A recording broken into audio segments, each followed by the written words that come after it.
বিবারিয়া অনেক বড় বড় মাদ্রাসা আছে। পাশে আল্লামা আনসারী রহমতুল্লাহ আলাইহির, কিংবদন্তি মুফাসসির রহমতুল্লাহ আলাইহির মাদ্রাসা আছে আপনাদের পাশেই তো। এরপরে আশেপাশে বিবারিয়া প্রচুর মাদ্রাসা। এই মাদ্রাসার বিজ্ঞ মুফতি সাহেবের সাথে বসবেন, বসার পর বলবেন, হুজুর অতীতের বকেয়া জাকাতগুলা দিতে চাই, আগামীতেও আমি জাকাত সঠিকভাবে দিব। কিভাবে দিব? মুফতি সাহেবের সাথে বসে অতীতের জাকাতের হিসাবটাও বের করে নেবেন। এলাকার যারা সম্পদশালী আপনার জানা মতে জাকাত দেয় না, তাকে বুঝান জাকাত এটা ফরজ, এটা ওয়াজিব নফল না, এটা ফরজ। ইনা আমানু বিল্লাহি ওয়া রাসূলিহি তুম্মা লাম ইয়ারতাবু وجاهدوا بأموالهم وأنفسهم في سبيل الله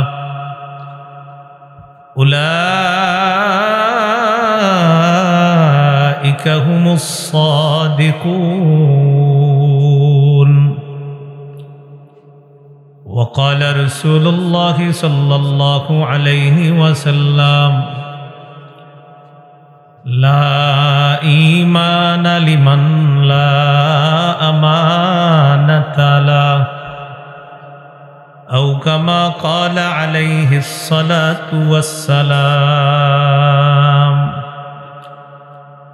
اللهم صل على محمد وعلى آل محمد كما صليت على إبراهيم وعلى آل إبراهيم إنك حميد مجيد اللهم بارك على محمد وعلى آل محمد كما باركت على إبراهيم وعلى آل إبراهيم إنك حميد مجيد اللهم إني أعوذ بك من شر لساني ومن شر سمعي ومن شر بصري ومن شر مني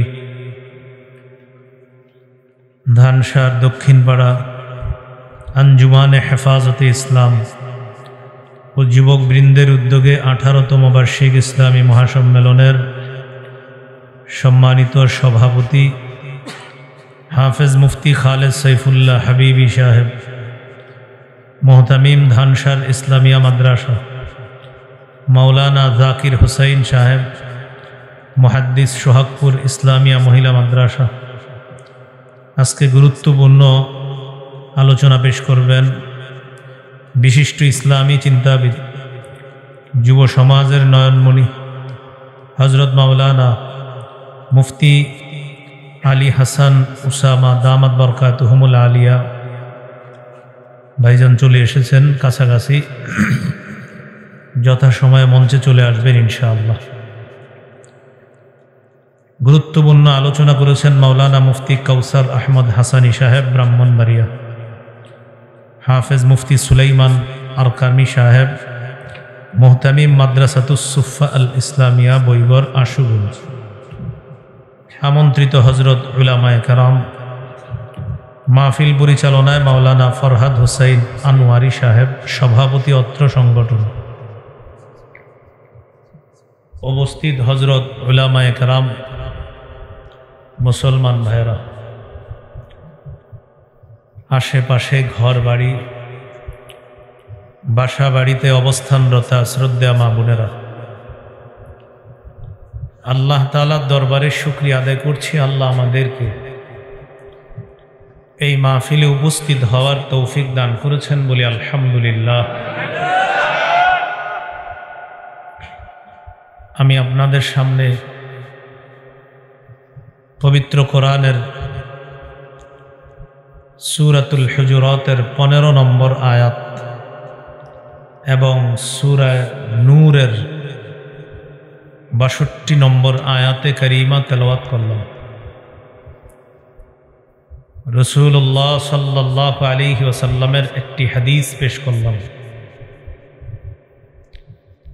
আয়াত হাদিস সামনে রেখে কোরআন সুন্নাহ মোতাবেক বিশুদ্ধ কিছু কথা আপনাদের সামনে উপস্থাপন করার চেষ্টা করব। আল্লাহ তৌফিক দান করুন। সূরা হুজুরাতের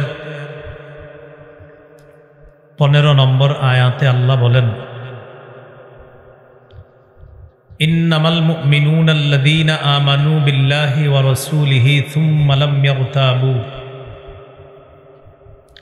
মুমিন তারা যারা আল্লাহ এবং তার রাসূলকে বিশ্বাস করে কোনো প্রকার সন্দেহ করে না। ওয়াজাহাদু বিআমওয়ালিহিম ওয়া আনফুসিহিম ফি সাবিলিল্লাহ, নিজেদের জানমাল নিয়ে আল্লাহর রাস্তায় লড়াই করে। আল্লাহ তাআলা বলেন, উলাইকা হুমুস সাদিকুন, তারাই সত্যবাদী ঈমানদার বলে আমি আল্লাহ তাদেরকে ঘোষণা করলাম। আয়াতের অনুবাদটি আপনারা মন দিয়ে শুনে থাকলে আলোচনার বিষয়বস্তু নির্ধারণ করা সহজ হবে। সূরাতুল হুজুরাতের 15 নম্বর আয়াতে মুমিনের দুটি বৈশিষ্ট্য আল্লাহ আলোচনা করেছেন। 1 নাম্বার, সন্দেহ ছাড়া আল্লাহ রসুলকে বিশ্বাস করা। 2 নম্বর, জানমাল নিয়ে আল্লাহর রাস্তায় লড়াই করা। আলোচনার শিরোনাম দিতে পারি আমরা মুমিনের নির্বাচিত কিছু বৈশিষ্ট্য। মুমিনের নির্বাচিত কিছু বৈশিষ্ট্য। অত্র আয়াত থেকে মুমিনের দুটি বৈশিষ্ট্য আমরা শিখতে পারলাম। সন্দেহ ছাড়া আল্লাহ রসুলকে বিশ্বাস করা, জান মাল নিয়ে আল্লাহর রাস্তায় লড়াই করা। এই দুটি গুরুত্বপূর্ণ বৈশিষ্ট্য আমাদেরকেও আল্লাহ অর্জন করার তৌফিক দান করুন।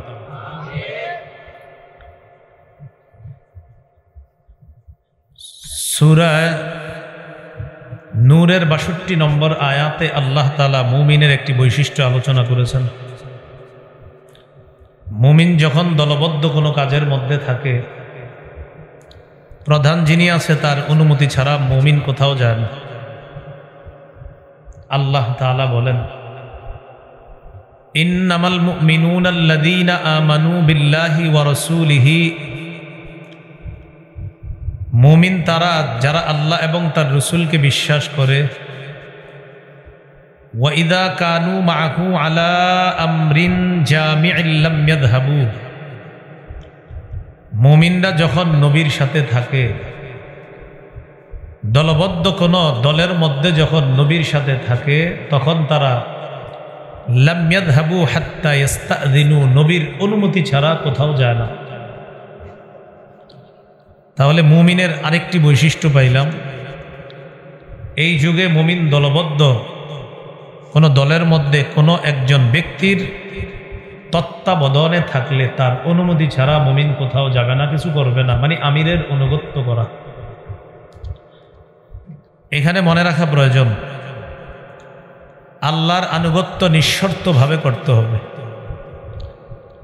রাসূলুল্লাহ সাল্লাল্লাহু আলাইহি সাল্লামের আনুগত্য আল্লাহর হুকুমে নিঃশর্তভাবে করতে হবে। তাহলে আল্লাহ রসুলের আনুগত্য নিঃশর্ত। এছাড়া দুনিয়ার কোনো মানুষের আনুগত্য নিঃশর্তভাবে করা যাবে না। অন্য কারো আনুগত্য করতে গেলে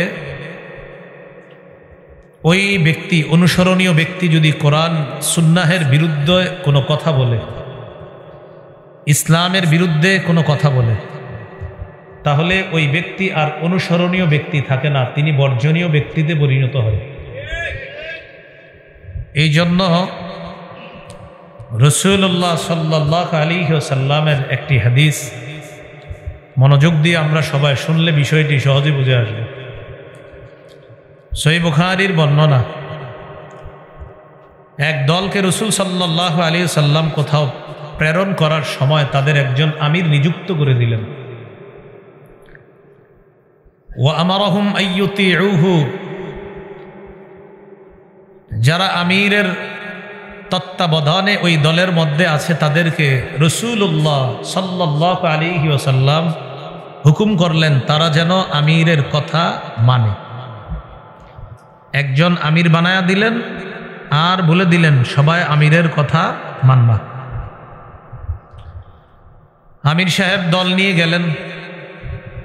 যাওয়ার পর কোনো কারণে আমির সাহেবের রাগ উঠছে। রাগ উঠার পর আমির সাহেব তার দলের মধ্যে যারা আছে তাদেরকে বললেন, ইজমাউলি হাতবা, তোমরা আমার জন্য লাকড়ি সংগ্রহ করো। ফাজামাউ লাহু, তারা লাকড়ি সংগ্রহ করল। দ্বিতীয় হুকুম করলেন, আউকিদুহা নারা, লাকড়িগুলোর মধ্যে আগুন ধরায়া দাও। তারা লাকড়িগুলোর মধ্যে আগুন ধরিয়ে দিল। কয়টা হলো হুকুম? দুইটা। লাকড়ি সংগ্রহ করলো, তারা হুকুম পালন করলো। আগুন ধরিয়ে দাও, এই হুকুমও পালন করলো। লাকড়ি আনলো, স্তূপের মধ্যে আগুন জ্বালায় দিল। আমির সাহেব ৩ নম্বর হুকুম করলেন, উদখুলুহা, তোমরা সবাই আগুনে ঝাঁপ দাও। তাহলে আমির সাহেবের হুকুম পালন করতে হবে। আমির সাহেব আবার তাদেরকে বলেছিলেন, নবী কি তোমাদেরকে বলে নাই আমার কথা শোনার জন্য, আমাকে মানার জন্য? তারা বললেন, জি, আল্লাহ রাসূল সাল্লাল্লাহু আলাইহি সাল্লাম বলেছেন আপনি যা বলবেন আমরা সেটাই শুনব। অতএব তোমরা লাকড়ি সংগ্রহ করেছো, আগুন জ্বালিয়েছো, আমার হুকুমে এখন আগুনের মধ্যে তোমরা ঝাঁপ দাও। কথা বুঝে আসতেছে সবার? ফাহাম্মু, সাহাবায়ে কেরাম যারা ছিল তারা নিয়ত করে ফেললো আগুনে ঝাঁপ দেবে। আমির সাহেবের কথা তো শুনতে হবে। ঝাঁপ দেওয়ার আগে একজন আরেকজনকে বলা বলি করতে লাগলো, আচ্ছা আসলে ঝাঁপ দিব? একজন আরেকজনকে। তারা সিদ্ধান্তহীনতায় ভুগতে লাগলো, আসলে আগুনে ঝাঁপ দিব? প্রথমে রেডি, পরে তাদের মধ্যে বলা বলি করতে লাগলো, ফারারনা মিনান নারি ইলা রাসূলিল্লাহি সাল্লাল্লাহু আলাইহি ওয়াসাল্লাম, আমরা আগুন থেকে পালিয়ে রাসূল সাল্লাল্লাহু আলাইহি সাল্লামের কাছে এসেছি। ছিলাম জাহান্নামী, নবীর কাছে এসে কালিমা পড়ে মুসলমান হয়ে জান্নাতে যাওয়ার চেষ্টায় আছে। আগুন থেকে বেঁচে নবীর হাতে হাত রেখে আলো তথা জান্নাতে যাওয়ার চেষ্টায় আছে। সেই নবী আমিরের কথা মানতে বলছে, সেই আমিরের কথা মানতে গিয়ে আগুনে ঝাঁপ দিব। যে আগুন থেকে বাঁচার জন্য নবীর কাছে আসলাম, সেই আগুনে ঝাঁপ দিব আমিরের কথা মানতে গিয়ে সিদ্ধান্তহীনতায় ভুগতেছে। সিদ্ধান্ত নিতে পারতেছিল না আগুনে ঝাঁপ দিবে কি দিবে না। ইতিমধ্যে হাত্তা সাকানা গদবহু, আমির সাহেবের রাগ ঠান্ডা হয়ে গেল। বলেন আলহামদুলিল্লাহ। শুধু একজন মানুষের রাগ 10-12 বছর কোনোভাবেই ঠান্ডা করা গেল না, কিন্তু এই আমির সাহেবের রাগ ঠান্ডা হয়ে গেছে। আমির সাহেবের রাগ ঠান্ডা হওয়ার সাথে সাথে এদিক দিয়ে কি হলো আপনার, হাত্তা খমাদাতিন নার ওয়া সাকানা গদবহু, সাহাবায়ে কেরাম আগুনে ঝাঁপ দিবে কি দিবে না। ইতিমধ্যে আগুন নিভে গেল, আমির সাহেবের রাগও ঠান্ডা হয়ে গেল। মানে আগুনও নিভে গেল, রাগও ঠান্ডা হয়ে গেল, আগুনে ঝাঁপ দেওয়া লাগে না। তবে ঘটনাটি আল্লাহ রাসূল সাল্লাল্লাহু আলাইহি সাল্লামের কাছে পৌঁছেছে। হুজুর, আমিরের কথা মানতে গিয়ে আগুনে ঝাঁপ দেওয়ার জন্য আপনার একদল সাহাবী তৈয়ার ছিল, বাকি ঝাঁপ দেয় নাই। এক পর্যায়ে আগুন নিভে গিয়েছে, আমির সাহেবের রাগও ঠান্ডা হয়ে গিয়েছে। রাসূলুল্লাহ সাল্লাল্লাহু আলাইহি সাল্লাম বললেন, ভালো কাজ করেছে। লাউ দাখালুহা মা খারাজু মিনহা ইলা ইয়াউমিল কিয়ামা, তারা যদি আমিরের এই হুকুম মান্য করে আগুনের মধ্যে ঝাঁপ দিত, কিয়ামত পর্যন্ত আগুন থেকে বের হতে পারত না। বলি নাউযু বিল্লাহ। হাদিসের শেষে রাসূল সাল্লাল্লাহু আলাইহি সাল্লাম বললেন, ইন্নামাত তাআতু ফিল মারুফ, আমির মানতে হবে শুধু ন্যায়সঙ্গত কথা কাজে। আমিরের কথা যদি ন্যায়সঙ্গত কথা হয়, আমিরের হুকুম যদি ন্যায়ের হুকুম হয়, সঠিক হুকুম হয়, সেখানে আমিরের কথা মানা যাবে। আমির যদি অন্যায় কোনো কথা বলে, অন্যায় কোনো কর্ম করে, কোনো অপব্যাখ্যা করে, আলেমরা যদি সেই অপব্যাখ্যা সম্পর্কে উম্মতকে সতর্ক করে দেয়, সেই আমিরকে বর্জন করা উম্মতের উপর দায়িত্ব কর্তব্য হয়ে যায়। বুঝে শুনে ঠিক বলতেছেন তো? আচ্ছা, আল্লাহ এই ঠিকটা প্যান্ডেলের বাহিরে গিয়েও ঠিক থাকার তৌফিক দান করে। তাহলে মুমিনের 3টা বৈশিষ্ট্য জানলাম। মুমিন সন্দেহ ছাড়া আল্লাহ রসুলকে বিশ্বাস করে, মুমিন জানমাল নিয়ে জিহাদ করে, মুমিন দলবদ্ধ কোনো কাজে থাকলে প্রধান যিনি থাকে তার কথা অমান্য করে না। তবে এখানে আমরা একটা মাসালা শিখলাম, আল্লাহর আনুগত্যে কোনো শর্ত নাই, নবীর আনুগত্যে আল্লাহর হুকুমে কোনো শর্ত নাই। এছাড়া অন্য কারো আনুগত্য নিঃশর্তভাবে করা যাবে না, সেখানে শর্ত আছে। ইসলাম বহির্ভূত কোনো কর্মকাণ্ড কথা যদি আমাদের কোনো প্রধানের মুখ থেকে বের হয়, তাকে মানা যাবে না, তার কথা শোনা যাবে না। তিনটি বৈশিষ্ট্য জানলাম মুমিনের। সূরা আনফালের 2-3 নম্বর আয়াতে মুমিনের 5টি বৈশিষ্ট্য আল্লাহ আলোচনা করেছেন। আগের 3 আর 5 কত হয়? 8। সূরা আনফালের 2-3 নম্বর আয়াতে যে 5টি বৈশিষ্ট্য আল্লাহ আলোচনা করেছেন, একটু শুনি আল্লাহ কি বলেন। ইন্নামাল মুমিনুনা আল্লাযীনা ইযা যুকিরাল্লাহু ওয়াজিলাত কুলুবুহুম, মুমিন তারা যাদের সামনে আল্লাহর আলোচনা করা হলে, আল্লাহর স্মরণ করা হলে, আল্লাহর জিকির করা হলে তাদের অন্তর কাঁপতে থাকে আল্লাহর ভয়ে। সুবহানাল্লাহ। 2 নম্বর, ওয়া ইযা তুলিয়াত আলাইহিম আয়াতুহু যাদাতহুম ঈমানা,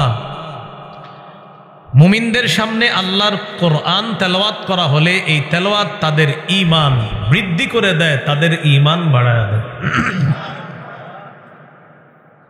বড় আফসোসের সাথে বলতে হয়, আমাদের এই মাহফিলগুলোতে আসরের নামাজের পর উপস্থাপক ঘোষণা করে আমরা আমাদের মাহফিলের প্রথম অধিবেশন শুরু করতে যাচ্ছি পবিত্র কোরআনের তেলাওয়াতের মাধ্যমে। আপনাদের সামনে কোরআন তেলাওয়াত করবে অমুক মাদ্রাসার হেফজ বিভাগের ছোট্ট বন্ধু মোহাম্মদ আব্দুর রহমান, বা একটা ছেলের নাম ঘোষণা করা হয়। ছেলেটি কোরআন তেলাওয়াত করে, আসরের পরে প্যান্ডেলে 2-4 জন বসে থাকে, আশেপাশে মানুষ ঘুরতে থাকে। কেন? আসরের পরে আর কি। তখন কোরআন তেলাওয়াত বাচ্চাটা করতে থাকে, 2-3 জন বৈশা, তাও মন দিয়ে শুনলে শুনে, না শুনলে এদিক সেদিক তাকায় থাকে। মাগরিবের পরে উপস্থাপক ঘোষণা করে আমরা মাহফিলের দ্বিতীয় অধিবেশন শুরু করতে যাচ্ছি পবিত্র কোরআনের তেলাওয়াতের মাধ্যমে। একটি ছেলের নাম ঘোষণা করা হয়, ছেলেটি কোরআনের তেলাওয়াত করা শুরু করে। শ্রোতারা তখন কেউ টুস বিস্কুট ভিজিয়ে খেতে থাকে, কেউ বা মাহফিলের অতিথি হিসাবে বিভিন্ন কামরায় তাদেরকে আপ্যায়ন করা হয়। তখন তারা বলতে থাকে, এই মাগরিবের পরে এখন হুজুরে বসে যাবে, তাড়াতাড়ি খা, কোরআন তেলাওয়াত দিয়ে দিছে, কোরআন তেলাওয়াতের পরেই বক্তা বসে যাবে। মানে এখন যেটা চলতেছে এটা কোনো বিষয় না, আগে খাওয়া শেষ কর, কোরআন তেলাওয়াতের পরেই কিন্তু হুজুর বসে যাবে। তো এখন কি হচ্ছে? তো কোরআন তেলাওয়াতের সময় আমরা খাইতেছি, এটা দেখবেন মাগরিবের পরে। ঠিক তেলাওয়াত শেষ, দেখবেন যদি কোনো ভালো আলোচক এখানে বসায় দেন, দলে দলে মানুষ আসতে থাকে, কিন্তু তেলাওয়াতের সময় আসতেছে না। এটা হলো মাগরিবের পরে ঘটনা। এশার পরেও সেম ঘটনা, যে আমরা আমাদের শেষ অধিবেদন শুরু করতে যাচ্ছি তেলাওয়াতের মাধ্যমে। তো আল্লাহ বলেন মুমিনের বৈশিষ্ট্য হলো কোরআন তেলাওয়াত তার ঈমান বাড়ায়। সুবহানাল্লাহ। এজন্য আজকে থেকে আমরা যত মাহফিলের শ্রোতা হব, চাই এই মাহফিলটা 5 জনের মাহফিল হোক, 5,000-এর মাহফিল হোক, 50,000-এর হোক, 5 লাখের মাহফিল হোক, কোরআন তেলাওয়াত যখন হবে আমরা শ্রোতা যারা, আমাদের কাজ হবে 2টা। বলি কয়টা? বলেন সবাই। মনোযোগ সহকারে তেলাওয়াত শোনা, বলেন মনোযোগ সহকারে তেলাওয়াত শ্রবণ করা, চুপ থাকা। এই 2 কাজ। মন দিয়ে শুনবো, চুপ থাকবো, পুরাটা সুন্দরভাবে মিলাইলে চুপচাপ তেলাওয়াত শুনবো, চুপচাপ তেলাওয়াত শুনবো। এটাই আল্লাহ কোরআনে বলেছেন, ওয়া ইযা কুরিআল কুরআনু ফাসতামিউ লাহ, যখন কোরআন তেলাওয়াত করা হয়, কোরআন পড়া হয়, ফাসতামিউ লাহ, কোরআন মনোযোগ সহকারে শোনো, ওয়া আনসিতু, এবং চুপ থাকো। মা বোনরা যারা আছি মেহেরবানি করে কোরআন তেলাওয়াত যখন হয় তখন আপনারা আল্লাহর হস্তে রান্না বান্না ইত্যাদি যে কাজে থাকেন, কাজটা একটু অফ করে কোরআন তেলাওয়াতটা মন দিয়ে শুনেন আল্লাহর হস্তে। কিন্তু মা বোনরাও উল্টাটা করে, তারা তেলাওয়াতের সময় কাজ করে, আর হুজুর আলোচনা শুরু করলে সব কাজ বন্ধ দিয়ে তখন ঘরে বসে যায় তেলাওয়াত বয়ান শোনার। তাহলে আজকে থেকে আমরা এখানে যারা আছি আমরা শুরু করব যে আমরা যত জায়গায় যাব কোরআন তেলাওয়াত হবে, আমাদের কাজ হলো চুপ থাকা, মন দিয়ে শোনা। সকলে দিল থেকে বলি ইনশাআল্লাহ। ঠিক তো? তাহলে আল্লাহ তাআলা বললেন জিকির করা হলে অন্তর কাঁপবে, 2 নাম্বার তেলাওয়াত করা হলে তেলাওয়াত তাদের ঈমান বাড়ায় দিবে, 3 নাম্বার ওয়া আলা রাব্বিহিম ইয়াতাওয়াক্কালুন, তারা আল্লাহর উপর ভরসা করবে। আল্লাহর উপর ভরসা কাকে বলে? আল্লাহর উপর ভরসা, আপনি আপনার গরু ঘরের মধ্যে গরুটা রশি খুলে দিয়ে দরজাটা খুলে দিয়ে আপনি ঘরে এসে ঘুমাইলেন আর বললেন আল্লাহ ভরসা। রাসূলুল্লাহ সাল্লাল্লাহু আলাইহি সাল্লাম বলেন এটার নাম তাওয়াক্কুল না। মাঠের মধ্যে যথাযথভাবে পশুর যত্ন নিবা, এরপর বলবা আল্লাহ ভরসা, আমার পশু আমার ঘরে ফিরে আসবে, এটার নাম তাওয়াক্কুল। ঘরের মধ্যে পশুটা বাঁধবেন, বাঁধার পর আয়াতুল কুরসি পড়ে দরজা বন্ধ করবেন, এরপর বলবেন আল্লাহ ভরসা, কিচ্ছু হবে না, এটার নাম তাওয়াক্কুল। ইমাম সাহেবের কাছে দোয়া চাইলেন আর বললেন হুজুর আগামী মাসে যেন আমার 20,000 টাকা আল্লাহ আমাকে দেয়। মাস শেষে ইমাম সাহেবের কাছে এসে বলে হুজুর দোয়া করছেন? করছি তো, টাকা তো আসে নাই পকেটে। ইমাম সাহেব বললেন 1 মাস কি করছেন আপনাকে? ঘরে বসেছিলাম। মানে ঘরে বসে আপনার টাকা আসবে? হ্যাঁ, আমি না আল্লাহর উপর ভরসা করছি আর আপনি দোয়া করবেন পকেটে টাকা এসে পড়বে 20,000। আসলো না তো। নবীজি এটাকে তাওয়াক্কুল বলে নাই। তাওয়াক্কুল বলেন আমার সাথে, বলেন বান্দার চেষ্টা, ফলাফল আল্লাহর। আবার চেষ্টা বান্দার, বলেন চেষ্টা, ফলাফল আমার। চেষ্টার ফলাফল কে দিবে? হ্যাঁ, আমি চেষ্টা করব। আমি একটা চাকরিতে ঢুকছি, ঢুকার পর আমি চেষ্টা করতেছি আল্লাহ আমি হালালভাবে কিছু বেতন পাইতেছি, আল্লাহ আপনি বরকত দেন, আমি আপনার উপর ভরসা করতেছি আল্লাহ, ইনশাল্লাহ আমি আগামী এই মাসের মধ্যে আমার ঋণগুলা পরিশোধ করব, আল্লাহ ভরসা, এটার নাম তাওয়াক্কুল। আমি চেষ্টা করতেছি আর রবের উপর ভরসা করতেছি যে আমার ঋণগুলো আমি পরিশোধ করব, এটার নাম তাওয়াক্কুল। মনে থাকবে নি? তাহলে জিকির করলে অন্তর কেঁপে উঠবে, তেলাওয়াত করলে ঈমান বাড়বে, আর রবের উপর ভরসা করব। 4 নম্বর আল্লাযীনা ইউকিমুনাস সালাহ, যারা নামাজ কায়েম করে। নামাজ কায়েম করা দ্বারা উদ্দেশ্য হলো, আজকে এশার নামাজ যারা আপনারা পড়েছেন, আমি যদি প্রশ্ন করি বিবিকে নামাজের কথা বলেছেন? উত্তর যদি হয় না। আমি যদি বলি সন্তানকে নামাজের আদেশ করেছেন? উত্তর যদি হয় না। আমি যদি বলি পরিবারকে নামাজের হুকুম করেছেন? আপনার উত্তর যদি হয় না। আমি যদি বলি এই এলাকার মুসলমান নামাজি যেন হয়ে যায় এই চেষ্টা করেছেন? আপনার উত্তর যদি হয় না। এই বাংলাদেশের প্রতিটা মুসলমান নামাজি হয়ে যাক এই ফিকির আপনি করেছেন? উত্তর যদি হয় না, তাহলে আজকে এশার নামাজ আপনি আদায় করেছেন, কায়েম করেননি। আবার বুঝেন, আজকে এশা আপনি পড়েছেন, পড়ার পর ইমাম সাহেব জিজ্ঞাসা করলেন বিবিকে নামাজের কথা বলেন তো? বলি না। সন্তানকে নামাজের কথা বলেন? না। পরিবারকে নামাজের আদেশ করেন? না, করি না। এলাকার আশেপাশের ছেলেরা বিভিন্ন জায়গায় খেলাধুলা করে, হেলায় খেলায় তাদের সময়গুলো নষ্ট করে তাদেরকে নামাজি বানানোর ফিকির করেন? উত্তর যদি হয় না, তাহলে আপনি এশার নামাজ আদায়কারী, কায়েমকারী না। একটা হলো আদায় করা আর একটা কায়েম করা। কায়েম মানে প্রতিষ্ঠিত করা, নামাজ প্রতিষ্ঠিত করা। আজকে থেকে আমরা কি নামাজ আদায়কারী হব না কায়েমকারী হব? কায়েমকারী মানে আমিও এশার নামাজ পড়বো, বিবিকেও এশা পড়তে বলবো, পরিবারকে এশার কথা বলবো, পরিবারকে ফজরের কথা বলবো, এলাকার প্রতিটা যুব সদস্য যেন নামাজি হয়ে যায়, প্রতিটা নারী পুরুষ যেন নামাজি হয়ে যায়, এই চেষ্টা আমি অব্যাহত রাখবো। বাংলাদেশের প্রতিটি মুসলমান যেন নামাজি হয়, সারা পৃথিবীর মুসলমান যেন নামাজি হয়, এই ফিকির আমি রাখবো। তাহলে আমি হব নামাজ কায়েমকারী। তাহলে আজকে থেকে আমাদের একটা গুণ অর্জন করতে হবে, শুধু আদায় করব না, কায়েম করব। আল্লাহ আমাদেরকে নামাজ কায়েমকারী হওয়ার তৌফিক দান করে। নামাজ কায়েমকারী হওয়ার জন্য আল্লাহর কাছে একটা দোয়া করব, আমরা পড়ি আমার সাথে, বলেন রব্বি জাআলনি মুকিমাস সালাতি ওয়া মিন যুররিয়্যাতি রব্বানা ওয়া তাকাব্বাল দুআ। 13 পারার 19 নম্বর পৃষ্ঠা সূরা ইব্রাহিমের মধ্যে আছে। ইব্রাহিম আলাইহিস সালাম আল্লাহর কাছে দোয়া করেছেন, রব্বি জাআলনি মুকিমাস সালাহ, হে আমার রব আমাকে আপনি নামাজ কায়েমকারী বানান, ওয়া মিন যুররিয়াতি, আমার পরিবারকেও নামাজ কায়েমকারী বানান, রব্বানা ওয়া তাকাব্বাল দুআ, আমাদের রব আমার দোয়া আপনি কবুল করেন। তাহলে ইব্রাহিম নবী কি দোয়া করছে? নামাজ কায়েমকারী বানান, নামাজ প্রতিষ্ঠাকারী বানান। আজকে থেকে এই দোয়াটা সবাই করব, আল্লাহ আমাকে, আমার পরিবারকে, আমাদেরকে আপনি নামাজ কায়েমকারী হওয়ার তৌফিক দান করুন। বাংলা বলতে পারবো তো ইনশাআল্লাহ?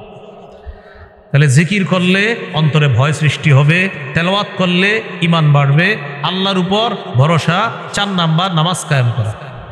5 নাম্বার ওয়া মিম্মা রাযাকনাহুম ইউনফিকুন, তারা আমার দেয়া রিজিক থেকে খরচ করবে। খরচ দ্বারা এখানে 1 নাম্বার উদ্দেশ্য যাকাত আদায় করা। যাকাত আদায় করা মনে রাখবেন এটা আপনার না, যাকাতের অংশটা এটা হকদারদের।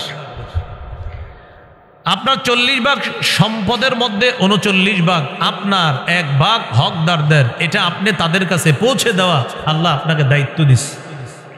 তাহলে আজকে থেকে আমরা মনে রাখবো 40 ভাগ সম্পদের মধ্যে 39 ভাগ আমার, 1 ভাগ হকদারদের, এটা তাদের কাছে পৌঁছে দেওয়া। হকদারদের মধ্যে আপনার আপন ভাই যদি যাকাত গ্রহণ করার যোগ্য হয় তাকেও যাকাত দেওয়া জায়েজ, আপন বোন যদি যাকাতের যোগ্য হয় তাকেও যাকাত দেওয়া জায়েজ, আত্মীয় স্বজনের মধ্যে যারা যাকাত খাওয়ার যোগ্য তাদেরকে যাকাত দেওয়া জায়েজ, এতিম অসহায় মিসকিন যারা তাদেরকে যাকাত দেওয়া জায়েজ। অতীতে যারা যাকাত দেন নাই, বিবারিয়া অনেক বড় বড় মাদ্রাসা পাশে আল্লামা আনসারী রহমতুল্লাহি আলাইহি, কিংবদন্তি মুফাসসির রহমতুল্লাহি আলাইহির মাদ্রাসা আছে আপনাদের পাশেই তো এটা। এরপরে আশেপাশে বিবারিয়া প্রচুর মাদ্রাসা। এই মাদ্রাসার বিজ্ঞ মুফতি সাহেবের সাথে বসবেন, বসার পর বলবেন, হুজুর অতীতের বকেয়া জাকাতগুলা দিতে চাই, আগামীতেও আমি জাকাত সঠিকভাবে দিব। কিভাবে দিব? মুফতি সাহেবের সাথে বসে অতীতের জাকাতের হিসাবটাও বের করে নেবেন। এলাকার যারা সম্পদশালী আপনার জানা মতে জাকাত দেয় না তাকে বুঝান জাকাত এটা ফরজ, এটা ওয়াজিব নফল না, এটা ফরজ। জাকাত কি দেখি কোনো নফল নফল মুস্তাহাব নাকি? না, ফরজ। এই জন্য জাকাতের যিনি আপনার দিবে উনি কিন্তু আপনারা বলবে আমার টাকা মানুষের জ্ঞানে দিব, আপনি মহব্বতের সাথে বলবেন এটা আপনার না, জাকাতের অংশটা এটা আপনার না, 39 ভাগ আপনার, জাকাতের অংশটা অমুক খাতের, অমুক খাতের, অমুক খাতের। আল্লাহ আপনাকে দায়িত্ব দিছে, আপনি যথাযথভাবে এটা পৌঁছাবেন। তাহলে আগের 3টা বৈশিষ্ট্য আর সূরা আনফালের 5টা, 3 আর 5 কত? 8টা। সূরা তাওবা 71 নম্বর আয়াত। সূরা তাওবার 71 নম্বর আয়াতে আল্লাহ মুমিনের 6টি বৈশিষ্ট্যের কথা আলোচনা করেছেন। দেখি আপনাদেরকে এখন পরীক্ষা করবো, এই 6টির মধ্যে 2টি বৈশিষ্ট্য এমন যেই 2টি বৈশিষ্ট্যের কথা সূরা আনফালে আলোচনা হয়ে গেছে। আমি বলবো, বলার পর আপনারাই বলে দিবেন হুজুর এটা কিন্তু আগে আলোচনা হয়েছে। তা আমি বলি, শোনেন মন দিয়ে। সূরা তাওবা 71 নম্বর আয়াত, মুমিনের 6টি বৈশিষ্ট্য আল্লাহ বলেন, ওয়াল মুমিনুনা ওয়াল মুমিনাতু বা'দুহুম আউলিয়াউ বা'দ। মুমিন নর নারী একে অপরের অভিভাবক, একে অপরের হিতাকাঙ্ক্ষী, কল্যাণকামী বন্ধু। একটা হলো। 2 নাম্বার ইয়ামুরুনা বিল মারুফ, তারা সৎ কাজের আদেশ করে। 3 নাম্বার ওয়ায়ানহাউনা আনিল মুনকার, তারা অসৎ কাজের নিষেধ করে। 4 নাম্বার ওয়ায়ুকিমুনাস সালাহ, তারা নামাজ কায়েম করে। তারা কি বলেন বলেন, তারা নামাজ কায়েম করে, এটা গেছে। 5 নাম্বার ওয়ায়ুতুনাজ যাকাত, তারা যাকাত আদায় করে, গেছে মাশাআল্লাহ। 6 নাম্বার ওয়ায়ুতিউনাল্লাহ ওয়া রাসূলা, তারা আল্লাহ আল্লাহ রাসূলের আনুগত্য করে, এটা যায় নাই। তো 6টার মধ্যে 2টি গেছে, রইল কয়টা? 4টা। তাহলে আগের 8, নতুন 4, কয়টা হলো? 12টা। নতুন 4টা সূরা তাওবার 71 নম্বর আয়াতে। আমি 4টি আবার বলছি। 1 নাম্বার মুমিনরা একে অপরের হিতাকাঙ্ক্ষী, কল্যাণকামী বন্ধু। 2 নাম্বার মুমিন সৎ কাজের আদেশ করে। 3 নাম্বার মুমিন অসৎ কাজ থেকে নিষেধ করে। 4 নাম্বারটা আগে গিয়েছে, তারা নামাজ কায়েম করে। 5 নাম্বার তারা যাকাত দেয়, এটা আগে গিয়েছে। তাহলে 3টা হলো। আর 4 নাম্বার ওয়ায়ুতিউনাল্লাহ ওয়া রাসূলা, তারা আল্লাহ আল্লাহ রাসূলের আনুগত্য করে।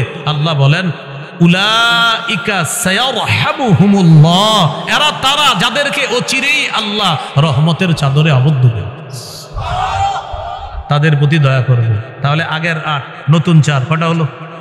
12টা। মনে রাখবেন মুমিনের কয়টা বৈশিষ্ট্য গেল? 12।